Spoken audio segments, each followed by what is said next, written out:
Hello guys, welcome to my channel. இன்றைக்கு நம்ம வீடியோவில் ஒரு டிஃப்ரெண்ட்டான ரெசிபி, கிரேவி ரெசிபி, ஆலு மட்டார், அதாவது உருளைக்கிழங்கு பட்டாணி கிரேவி எப்படி பண்ணுறதுன்னு பார்க்கலாம். வீடியோக்குள்ளே போகிறதுக்கு முன்னாடி இப்போ தான் நம்ம சேனலை ஃபஸ்ட் டைம் பார்க்குறீங்கன்னா மறக்காமல் சப்ஸ்கிரைப் பண்ணிக்கோங்க. அப்படியே பக்கத்தில் இருக்க பெல் ஐக்கானையும் கிளிக் பண்ணி ஆள் கொடுத்துக்கோங்க. இந்த aloo matar gravy jeera rice, chapati, puri, even white ரைஸ்க்கு கூட ரொம்ப நல்லாயிருக்கும். வீட்டிலையே ஆலு மட்டார் கிரேவி செய்ய தேவையான இன்க்ரீடியன்ட்ஸ் என்னென்னு பார்க்கலாம். பச்சை பட்டாணி 1 கைப்பிடி, பெரிய சைஸ் பல்லாரி 2, இஞ்சி பூண்டு பேஸ்ட் 1 டேபிள் ஸ்பூன், பெரிய சைஸ் பொட்டேட்டோ 4 எடுத்துக்கோங்க, தயிர் 5 ஸ்பூன், மீடியம் சைஸ் தக்காளி 4 இந்த மாதிரி அரைச்சி எடுத்துக்கோங்க. ஃபர்ஸ்ட் குக்கரில் 2 ஸ்பூன் ஆயில் சேர்த்துக்கோங்க. எண்ணெய் நல்லா சூடானதும் சின்ன சின்னதாக கட் பண்ணி வச்சுருக்கிற பல்லாரி ஆட் பண்ணிக்கோங்க. பல்லாரியை எண்ணெயில் நல்லா வதக்கிக்கோங்க. பல்லாரி நல்லா வதங்கினதும் 1 ஸ்பூன் இஞ்சி பூண்டு பேஸ்ட் ஆட் பண்ணி அதையும் நல்லா வதக்கிக்கோங்க. இஞ்சி பூண்டு விழுது நல்லா வதங்கினதும் நம்ம அரைச்சி வச்சிருக்கிற தக்காளியை ஆட் பண்ணிக்கலாம்.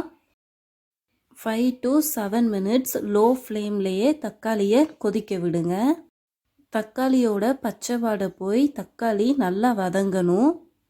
தக்காளி நல்லா கொதித்ததும் கர்ட் ஆட் பண்ணி அதையும் நல்லா கொதிக்க விடுங்க. தயிர் நல்லா கொதித்ததும் 1 ஸ்பூன் மஞ்சள் பொடி, 1/2 ஸ்பூன் சீரகப்பொடி, 1/2 ஸ்பூன் மிளகு பொடி, 1 ஸ்பூன் வத்தப்பொடி, 2 ஸ்பூன் மல்லிப்பொடி, 1/2 ஸ்பூன் கரம் மசால் பொடி. இந்த எல்லா மசால்களையும் சேர்த்து நல்லா மிக்ஸ் பண்ணி விட்டுருங்க. மசால் சேர்த்துட்டு கலந்து விட்டதும் நல்லா கொதிக்க விடுங்க. எண்ணெய் தனியாக இந்த மாதிரி பிரிஞ்சு வரணும். எண்ணெய் தனியாக பிரிஞ்சு வந்ததும் உருளைக்கிழங்கு, பச்சை பட்டாணி 2யும் சேர்த்து நல்லா கலந்து விட்டுருங்க. கிரேவி பார்க்குறதுக்கே ஸ்பைசியாக கலர்ஃபுல்லாக இருக்குது. பொட்டேட்டோ, பட்டாணி 2லையும் மசாலா நல்லா ஒட்டுற மாதிரி கலந்து விட்டுருங்க. இந்த ஸ்டேஜில் கிரேவிக்கு தேவையான தண்ணி ஆட் பண்ணிக்கோங்க. நான் தக்காளி அரைச்ச மிக்ஸி ஜாரோட தண்ணியை ஆட் பண்ணியிருக்கேன். தண்ணி ஆட் பண்ணிவிட்டு நல்லா கலந்து விட்டுருங்க. கிரேவிக்கு தேவையான கல்லுப்பு ஆட் பண்ணி நல்லா மிக்ஸ் பண்ணி விட்டுருங்க. அவ்வளோதான். இப்போது குக்கரை க்ளோஸ் பண்ணி விசில் போட்டுடலாம். கூட்டி வச்சு 1 விசில், குறைச்சி வச்சு 1 விசில், டோட்டலாக 2 விசில். இப்போது விசில் வந்துருச்சு, ப்ரெஷர் நல்லா போயிருக்கு. குக்கரை ஓப்பன் பண்ணி பார்க்கலாம்.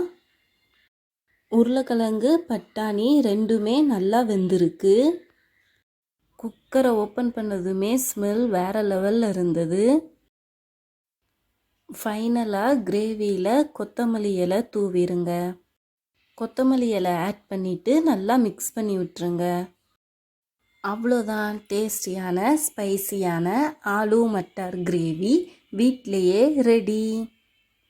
நாங்கள் இந்த ஆலு மட்டார் கிரேவியை ஜீரா ரைஸுக்கு சைடிஷாக வச்சு சாப்பிட்டோம்.